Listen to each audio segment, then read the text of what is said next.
আমি একজন controversy creator, monetization on করে ভিডিও করি, ঠিক আছে। আমি কন্টেন্ট করেছি, কিন্তু কন্টেন্টটা আমার চয়েস ছিল, ঠিক আছে। পরকীয়াকারী মেয়েকে গাল দিয়ে ভিডিও করলে এতদিনে 15,000 সাবস্ক্রাইবার হয়ে যেত, ঠিক আছে। আমি অন্যদিকে কন্টেন্ট চুজ করেছি, কন্টেন্টটা কিন্তু আমার চয়েস ছিল, ঠিক আছে। মনিটাইজেশন অন করেই কন্টেন্টটা আমি চয়েস করেছি, যার জন্য আমার বর গাল খেয়েছে, আমার ছেলে গাল খেয়েছে, ঠিক আছে। তার বদলে আমি খুদ খরচ পয়সাও তো পেয়েছি। হ্যাঁ, আমি আমার চ্যানেল গ্রো করছি এবং আমার চ্যানেলকেই আমি সেলিব্রেট করছি, ঠিক আছে। আমার চ্যানেলের 26শে অগস্ট জন্মদিন ছিল, 1 বছর হলো আমার চ্যানেল, ঠিক আছে। আচ্ছা, আর একটা কথা বারবার আমার ভিডিওতে আসছে যে তোমাকে কিছু বলেনি কেউ, তোমাকে কিছু। ভাই, আমি অত ইম্পর্টেন্ট নই, আমি নিজেকে অত ইম্পর্টেন্স দিই না। আমাকে কেউ কিছু কেন বলবে? আমি একটা তুচ্ছ কন্টেন্ট ক্রিয়েটার, আমাকে কেউ কিছু কেন বলবে? কিন্তু একটা টপিক নিয়ে সবাই বলছে, আমার বলার অধিকার নেই? তোমরা সবাই এসে খালি আমাকে কেন বোঝাতে আসছো যে তোমাকে বলেনি? আমাকে কেউ কিচ্ছু বলেনি। হু অ্যাম আই? আমাকে দূরবীন দিয়ে না খুঁজলে খুঁজে পাওয়া যায় না। আমার সাবস্ক্রাইবার কটা আর আমার ভিউজ কটা? দূরবীন দিয়ে যদি খোঁজো তবে আমায় খুঁজে পাওয়া যায়। আমার সে বোধ বুদ্ধি আছে, কিন্তু ব্যাপারটা হচ্ছে কোনো টপিক নিয়ে যদি সবাই কথা বলে, আমার তো রাইট আছে কথা বলার। আমি আমার পয়েন্টটা বলছি, আমি আমার পয়েন্টটা তুলেছি। হোস নেই পাড়াপড়শির ঘুম নেই, এরকম একটা প্রবাদ আছে, বুঝতে পারছো? আমার কি দরকার বলো দেখিনি? আমার টাকা যাচ্ছে না আমার ছেলে? একটা ইস্যু তুলেছিলাম, কারণ কি ছেলেটার মনে হচ্ছিল অযত্ন, মনে হচ্ছিল নিজের মা থাকতে সৎমার কাছে সে কেন মানুষ হবে, নিজের মা থাকতে সৎমার কাছে সে কেন মানুষ হবে। পরকীয়াকারী বলে তাকে ট্যাগ লাগিয়ে ছেড়ে দিয়েছে, কিন্তু মেয়েটির প্রতি যে অযত্ন সেইগুলো তো মনের মধ্যে ঘা করে দেয়, বুঝতে পারছো তো। কাল সারা রাত ঘুমাইনি তো, আর এখানে একটা ভয়ঙ্করভাবে কাঁটা ফুটে আছে এইখানটায়, বুঝতে পারছো। আমার হাজব্যান্ড আমাকে রাত্রিরে কফি করে খাইয়েছে, সেটা বোধহয় দেখেছে লাইভে। দেখে আমার হাজব্যান্ডকে গাল দিয়ে ওই লোকটার ভিডিওতে কথাবার্তা বলেছে। কেন কেন বলেছে? কারণ আমি এই লাইনে কন্টেন্ট করছি এবং আমি ডেফিনেটলি কন্টেন্ট করছি এবং করব, ঠিক আছে। যেমন ধরো, তিলোত্তমার পাশে লোকে দাঁড়িয়েছে, তিলোত্তমার মা তো কাউকে বলেনি, আর তিলোত্তমা তো ধরাধামে নেই, সুতরাং সে তো বলেনি। আর আমি যাকে নিয়ে কন্টেন্ট করছি সে আমায় বলেনি যে তুমি আমাকে নিয়ে কন্টেন্ট করো, সুতরাং তার এতে কোনো হাত নেই। এবং আমি, দর্শক বন্ধুরা, তোমাদের অ্যাসিওরেন্স দিই, আমি নিজেকে এত ইম্পর্টেন্স দিই না যে আমি ভাববো যে আমাকে নিয়ে ওয়াইটিতে একটা কাণ্ড হবে। কেন ভাই? আমাকে দুর্বীক্ষণ দিয়ে খোঁজো, তবে খুঁজে পাবে। আমি তো অত দূর উঠিনি। কিন্তু যে টপিকে সবাই কথা বলছে সেই টপিকে কথা বলার রাইট তো আমারও আছে, আমার পয়েন্ট অফ ভিউটা আমি রাখবো, বুঝতে পারছো।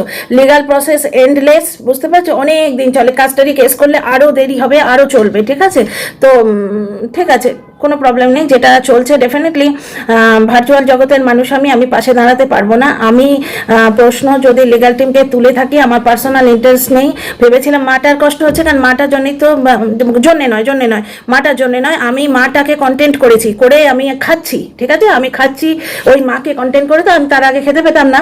তো সুতরাং আমি একটা দায়বদ্ধতা ফিল করেছিলাম যে মাটার বোধহয় কষ্ট হচ্ছে বাচ্চাটার জন্য, ঠিক আছে। সেই জন্য বলেছিলাম ঠিক আছে, লিগাল প্রসেস এন্ডলেসটা ঘটনা 3 পুরুষ ধরে চলে লিগাল প্রসেস, এরকম ব্যাপারও আছে। কালকে আমার লাইভে একজন দর্শক বন্ধু বলছিলেন ওনার পুস্তায়নী জমি, আর ওই পুস্তায়নী জমিকে কি বলে বাংলাটা তোমরা নিশ্চয়ই জানো, আমার মাথায় আসছে না। তো সেই পুস্তায়নী জমি ওনারা এখনো লড়ে যাচ্ছেন, ওনার 3 পুরুষ আগেকার মামলা এখনো কিন্তু সেটা মেটেনি। লিগাল প্রসেস ভীষণ স্লো, সুতরাং আমরা কাজ দেখতে পাবো না, তা আমাদের দেখাবার কি দরকার? যার জন্য কাজ হচ্ছে সে সন্তুষ্ট হলেই হলো। আচ্ছা, এখানে একটা কিছু কথা কিন্তু বলবো লাইভ সম্বন্ধে, এবার কিছু কথা বলি। আচ্ছা দর্শক বন্ধুরা, প্লিজ আমাকে আর বোঝাতে এসো না আমি not so important, I am not so important, and I am not giving so much importance to myself, okay. ওয়াইটিতে আমাকে নিয়ে কখনো কিছু হয়নি গাল দেওয়া ছাড়া। আমি আনুবীক্ষণিক কন্টেন্ট ক্রিয়েটার, আমাকে খুঁজে পাওয়া যায় না, সুতরাং আমাকে মিন করে কোনো ঘটনা ঘটেনি, কখনো ঘটবেও না, ঠিক আছে। আমি সেটা জানি, ঠিক আছে। তো আমাকে এটা বলতে এসো না, আর বলো না, আমি টায়ার্ড হয়ে যাচ্ছি, বুঝতে পারছো। আর একজন তো লিখেছে যে সৌমিলি আর সৌমি তুমি নিজের নাম গুলিয়ে ফেলছো, মানে কি ধরনের কথাবার্তা? আমি আমার নিজের নামটা পর্যন্ত চিনি না। আচ্ছা, কতগুলো কথা আগে তো ওই নিয়ে বলবো, কল রেকর্ড নিয়ে বলবো, তারপর লাইভটা সম্বন্ধে আমার কিছু বলার আছে। কল রেকর্ডের ব্যাপারটা হচ্ছে যে দেখো, ক্লায়েন্ট কারোর উপর ডিপেন্ড করে, জানো তো। আজকে তুমি এই যে ওয়েব সিরিজগুলো দেখো, ওয়েব সিরিজগুলো দেখলে দেখবে যে মানে যখন সিবিআই বা বড় বড় জায়গার লোক গিয়ে কোনো জায়গায় জিজ্ঞেস করে, নর্মাল সিভিল ড্রেসে যায়, তারা জানকারি দেয় না, বলে ক্লায়েন্টের ইনফরমেশন আমরা দিই না, বুঝতে পারছো তো। ফেক কল এলে যদি, আমি নিজে এটা করেছি, শোনো, ওই কি বলে ওটাকে, কল সেন্টারে ইয়েটা দিয়ে ফোন করলে তারা, তোমার যদি কোনো হাসিয়াত না থাকে, মানে সে বেআই বা জায়গার লোক যতক্ষণ না কার্ড দেখাচ্ছে, তাদের কাছে পারমিশন আছে এই জিনিসটা যতক্ষণ না জানছে, ততক্ষণ কেউ কারো জানকারি দেয় না। কোনো মেডিকেল জায়গায় তুমি গিয়ে কোনো কারোর সম্বন্ধে জানতে চাও যে তার মেডিকেল হিস্ট্রি, সে বলবে না। কোনো উকিলকে জিজ্ঞেস করো, সে বলবে না। সিম্পল হোটেলে কে কে আছে রিসেপশনে জিজ্ঞেস করলে সে বলবে না। আমি নিজে তিতিবিরক্ত হয়ে একটা কল, স্প্যাম কল ছিল, বারবার করছিল যখন, তখন ওই কিছু বেচা টেচার জন্য বা ইন্স্যুরেন্স নিয়ে হয়তো বলেছিল, আমার মনে নেই ঠিক। আমি কল করেছিলাম, আমাকে বলেছিল যে না, এয়ারটেলের নাম্বার এটা, কিন্তু পার্সোনাল ডিটেলস আমরা বলবো না, ঠিক আছে। হ্যাঁ, আমি যদি কোনো জায়গার মানুষকে দিয়ে করাতে পারতাম তাহলে ডেফিনেটলি বলতো, কারণ তার ইয়ে আছে, তার লাইসেন্স আছে। তো প্রত্যেকটা জায়গার একটা দায়বদ্ধতা আছে, বুঝতে পারছো তো। যে ক্লায়েন্ট তোমার উপর ডিপেন্ড করে আছে, তার ডিটেলস তুমি সবাইকে বললে, শুধু তাই না, তার পার্সোনাল ডিটেলস। আচ্ছা, একটা কথা আমি বুঝতে পারছি না, আমার দেখা পরিবার কিন্তু এইরকম হয় না। সে ছেলেই হোক আর মেয়েই হোক, বাড়িতে পয়সা না দিলে বাবা মা তাকে খেতে দেবে না। এটাকে আবার সাপোর্ট করা যায়, এটা আবার সাপোর্ট করে লোকে কথা বলতে পারে এই জিনিসটাকে। বিবাহিত হোক অবিবাহিত হোক, বিবাহিত মেয়ে নিজের দোষে বাড়িতে ফিরে এসছে। আমি প্রথম থেকে বলছি, সে মেয়েটার কাঁটার মুকুট পড়েছিল, কিন্তু বেশি বললে আবার তার পরিবারের লোক তার পাশে দাঁড়িয়েছে। ডেফিনেটলি এটা কিন্তু আমি প্রথম থেকে বলছি, তার পরিবারের লোক তার পাশে দাঁড়িয়েছে, বুঝতে পারছো।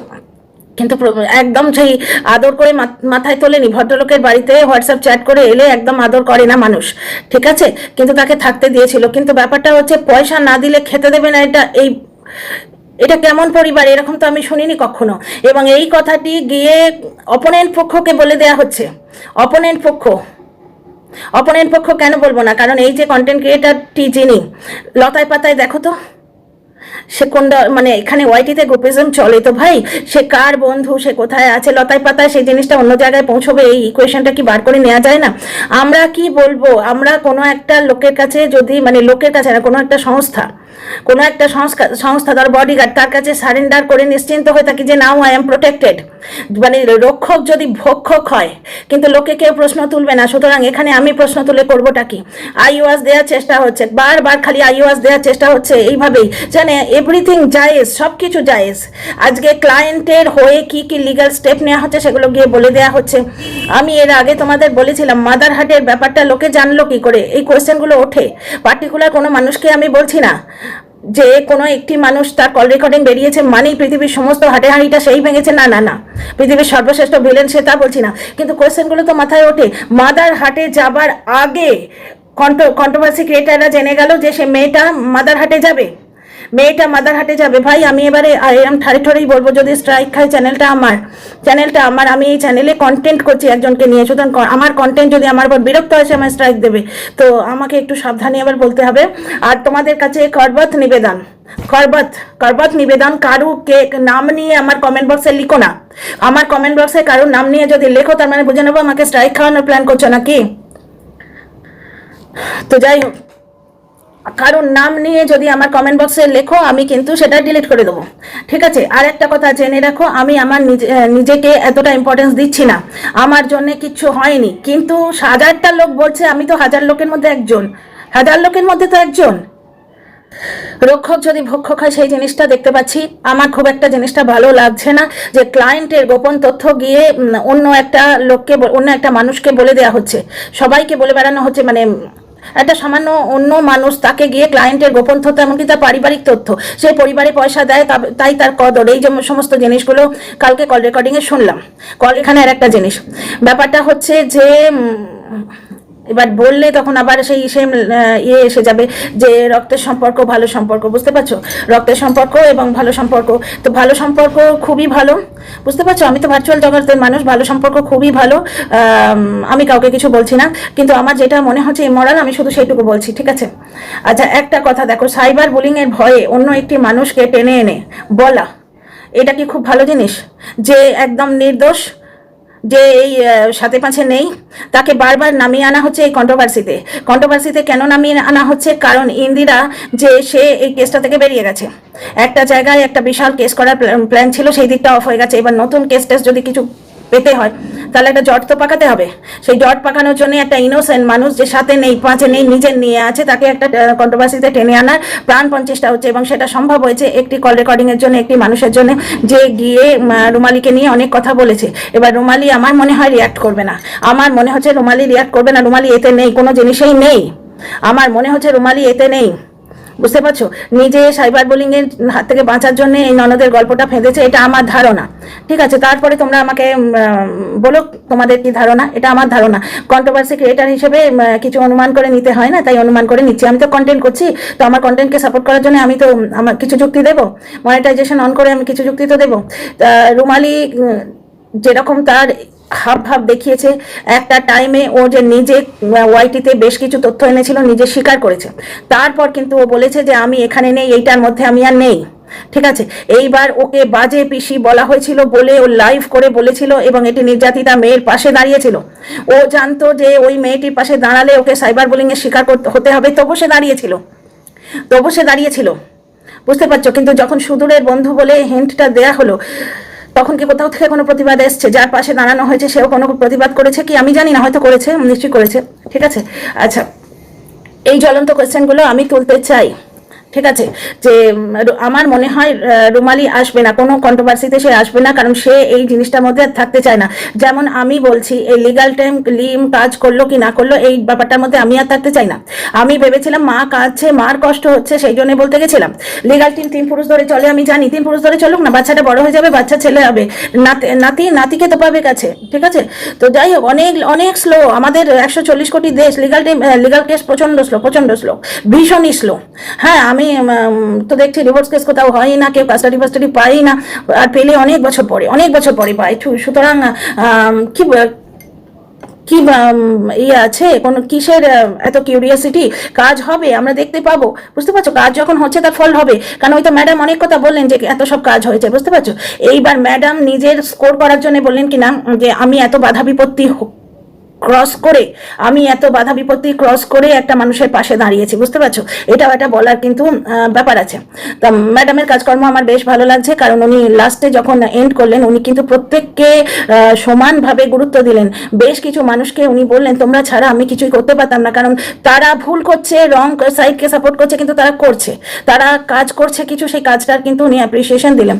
তো যাই হোক, উনি কাজ করছেন রং সাইডে, আমি কোনো রং জিনিসকে সাপোর্ট করছি না, আমি ফ্যাক্টটাকে সাপোর্ট করছি। যে এবং ওই লোকটার তরফ থেকে ওটা দেখা গেছে, ওর হয়ে যারা বলে ও বারবার তাদের নাম করে অ্যাপ্রিসিয়েশন দেয়, কিন্তু তার বদলে ও দিদির এগেন্স্টে দাঁড়িয়ে যায়। আচ্ছা, এখানে আর একটা কথা, আমি একটা ওই লোকটা ভিডিও দেখেছিলাম যেখানে ওই বাচ্চার মাকে শাকচুন্নি বললো। ঠিক আছে, সেখানে বসে ওই যে বললো না যে যা অস্ট্রেলিয়ান খেয়ে আয়, না বা তোর সে আসবে না, বা তোরা যা সেখানে সপরিবারে যা, না সে ঢুকতে দেবে না, এই নোংরাগুলোকে ওখানে ঢুকতে দেবে না। যা তা কথা বলা তো এই লোকটার অভ্যেস, মানে শিক্ষা দীক্ষা তো নেই, পুঁথিগত শিক্ষা নেই, মানসিক শিক্ষাও নেই, আর পরিবার তো তোমরা দেখতেই পাচ্ছ।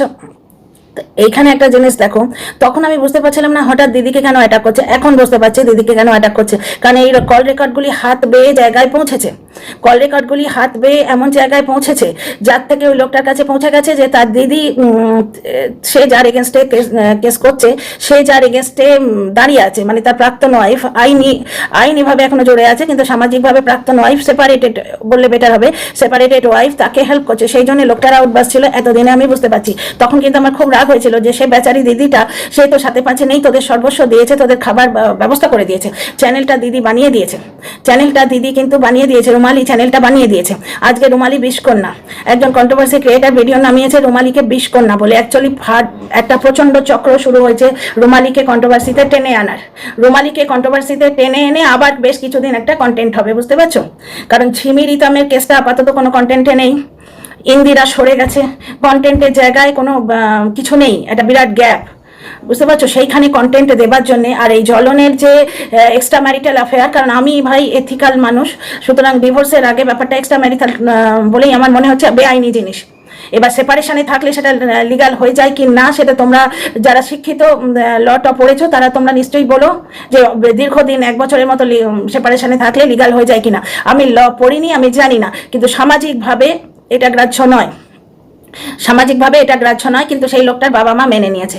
এদিকেও গ্রাহ্য নয়, এদিকে যে ব্যাপার স্যাপারগুলো তোমরা তুলছিলে যে বিয়ে হয়ে গেছে মেয়েটার, আমি আর কারোর নাম করবো না, এটা তোমরা ইনস্টাগ্রামের একজন পাবলিক আছে তার সঙ্গে বিয়ে হয়ে গেছে, তো মন্দিরে বিয়ে হয়েছে, হেন তেন তোমরা তুলছিলে, কিন্তু তার কোনো প্রমাণ তো তোমরা দিতে পারোনি। মেয়েটার যে বিয়ে হয়ে গেছে তার প্রমাণ তোমরা দিতে পারোনি, ঠিক আছে, দিতে পেরেছো কি? কিন্তু এই দিক থেকে অনেকেই বলছে লোকটার বিয়ে হয়ে গেছে। এবার ম্যাডামের লাইভে শুনলাম একজন পিএ টিউটার হয়ে আসবে, ভার্সেটাইল পিএ, বাবার পিএ ছেলের টিউটার, হোম টিউটার বাড়িতেও থাকে নাকি? কারণ বাড়িতে থাকে এই কথাটা আমি কেন বলছি, আমার কেউ বন্ধুও নয়, কেউ শত্রুও নয়, কাউকে পজিটিভ কন্টেন্ট করি তো কাউকে নেগেটিভ কন্টেন্ট করি। আমরা তো ভিডিও দেখছি, নাম ধরে ডাকছে, তার নাইটি অন্তর্বাস মেলা হচ্ছে, বুঝতে পারছি, এগুলো তো ভিডিও রেখে দেওয়া হচ্ছে, ফুচকাটা পাশে দেওয়া হচ্ছে, মানে সামওয়ান ইজ প্রেজেন্ট দেয়ার, এগুলো ভিডিও দেখছি এবং দুয়ে দুয়ে চার করে এটাই বুঝছি বাচ্চাটাকে মাম্মান ডাকতে শেখানো হয়েছে, ঠিক আছে। তো এইখানে কষ্ট পেয়েছিলাম এই ভেবে যে বাচ্চার মা হয়তো প্রচন্ড কান্নাকাটি করছে, কারণ বাচ্চার মা শখ করে বাচ্চাটাকে মাম্মাম ডাকতে শিখিয়েছিল। বাচ্চার মার পুরোনো ভিডিওতে আমি দেখেছি বাচ্চার দাদু দিদা মাম্মাম মাম্মাম এইভাবে বাচ্চাটাকে আদর করতো।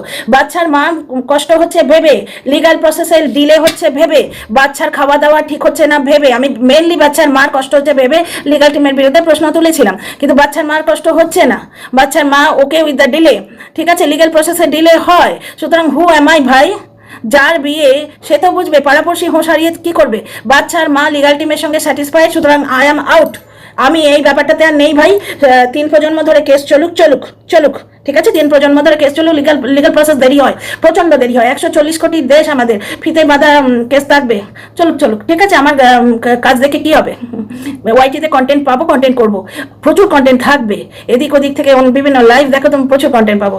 তো এইখানে সেই জন্য আমি আওয়াজটা তুলেছিলাম এবং রক্তের সম্পর্কে কথা আমি বলেছিলাম এই কারণে, কারণ আমি যেন কোথায় একটা প্রচেষ্টা দেখছিলাম বারবার এইরকম, এই যে কল রেকর্ড তোমরা শুনলে না, যাকে এই ব্যাপারে আর আমি বিশেষ কিছু বলতে চাইছি না। বাচ্চার মা okay with it, then who am I to question, বাচ্চার মা okay with it, then who am I to question, সুতরাং আমি কোনো কোয়েশ্চেন পুট আপ করছি না, ঠিক আছে। তো কি বলবো আর, মানে আচ্ছা রুমালির ব্যাপারে ফিরে আসি, ওই টপিকটা বাদ দাও। রুমালিকে কন্টিনিউ একটা কন্ট্রোভার্সিতে টেনে আনার চেষ্টা হচ্ছে, কারণ কন্টেন্টের জায়গাটা একদম খালি হয়ে গেছে, বুঝতে পারছো তো। আর এই টেপি করে কতদিন চালাবে, টেপি এই করলো আর টেপি ওই করলো, এইভাবে একটা ভিডিওর এক্সপ্লানেশন দিয়ে তো ঠিক জমছে না, বুঝতে পারছো তো। আর গালমন্দ করে কতদিন চলবে, আর একটা কন্টেন্ট চাই, সেটা ম্যাডাম নিজেও বললেন লাইভে, কন্টেন্ট চাই না, কল রেকর্ডটা পুরো শুনিয়ে দিতে বলতে, মনে আছে কত 40 না 41 মিনিটের কল রেকর্ড পুরোটা শুনিয়ে দিতে বলছিল, কারণ তার কন্টেন্ট চাই, তার যে ভয়ঙ্করভাবে কন্টেন্ট চাই সেটা একটা আগের ভিডিওতেও দেখছিলাম, যখন এই হেনা যে বাচ্চার মা, এই হেনার মিয়া যে আইনি মিয়া, সে যখন কন্টেন্ট দিচ্ছিল না তার এগেনস্টেও কিন্তু এই আউটবাস্ট করেছিল যে আমি মুখ খুললে পালাবার পথ পাবে না। তারপরেই বললো যে আমায় যদি কন্টেন্ট দিতে থাকো তাহলে তুমিও লিমিটে থাকবে, আমিও লিমিটে থাকবো। এগুলো দেখেছি মেন কন্টেন্টের খেলা, এবং বিয়ে করলে এমনভাবে বিয়ে করবে যাতে আমরা ভিডিওগ্রাফি করবো, করে ছাড়বো, এগুলো বলা হচ্ছে। তাহলে সমস্ত কন্টেন্টের খেলা, তো কন্টেন্ট একটা করা হচ্ছে এবং তাতে বিভৎসভাবে রুমালিকে টেনে আনার চেষ্টা হচ্ছে। এবার রুমালিকে 20 কন্যা বলে একজন কন্টেন্ট ক্রিয়েটার ভিডিও করেছে, ভিডিও বেশি বড় করছি না, সেই কন্টেন্ট ক্রিয়েটার যে যুক্তি দিয়ে কথা বলে, কিরম যুক্তি শোনো। এই যে হেনা মানে বাচ্চার যে মা, বাচ্চার মায়ের বাড়িতে একটা ছেলে আসে, বাচ্চা ছেলে যাকে ভাই ভাই বলে, তাকে কাটাপোনা বলে, বুঝতে পারছো, যুক্তি। ওই থানকুনি বাটা নাকি একটা বাটা হয়েছিল একদিন, ওই রান্নাটা দেখেই সে বুঝতে পেরেছে ওটা অমাবস্যা বানায়নি, ওটা ওই কাটাপোনার মা বানিয়েছে। আমি ওই জায়গাটা পেয়েছিলাম, আমার খুব আঘাত লেগেছিল ভেবে যে একটি বাচ্চা ছেলেকে কাটাপোনা বলছে, কাটা মোটে দিয়েছে, কাটা হয়ে গেছে। এবং যুক্তিটা শোনো, খাওয়াটা দেখেই সে বুঝে গেছে ওটা অমাবস্যা বানায়নি। তো এইরকম একটি যুক্তিবাদী কন্টেন্ট ক্রিয়েটার কালকে লাইভে উঠেছিল, হ্যাঁ, এবং সে ভিডিও নামিয়েছে, এই মাত্র থাম্বনেল পেয়েছি, যে 20 কন্যা, বুঝতে পারছো, মানে রুমালিকে ভালোভাবে পোক করা হচ্ছে নেমে আসার জন্য কন্ট্রোভার্সিতে, যাতে কন্ট্রোভার্সিটা একটু জোরদার হয়, বুঝতে পারছো।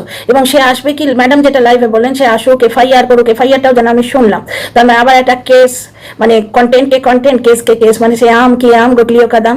তো লাইভ সম্বন্ধে আমার এটাই বলার আছে, বুঝতে পারছো। আর একটা জিনিস আমি বুঝতে পারছি না, যে মেয়ে বাড়িতে পয়সা না দিলে খেতে পাবে না, মেয়ে বাড়িতে পয়সা না দিলে খেতে পাবে না, সেই বাড়িতে তো আমরা দেখছি পুত্রবধূকে যথেষ্ট যত্ন করা হয়। অবশ্য এটাও দেখছি যে তার নাতি, আচ্ছা ওয়াইটির মাদের সম্বন্ধে কি বলবো, ওয়াইটির মাদের কথা বলে নিয়ে আগে, তাহলে তোমরা সব বুঝতে পারবে।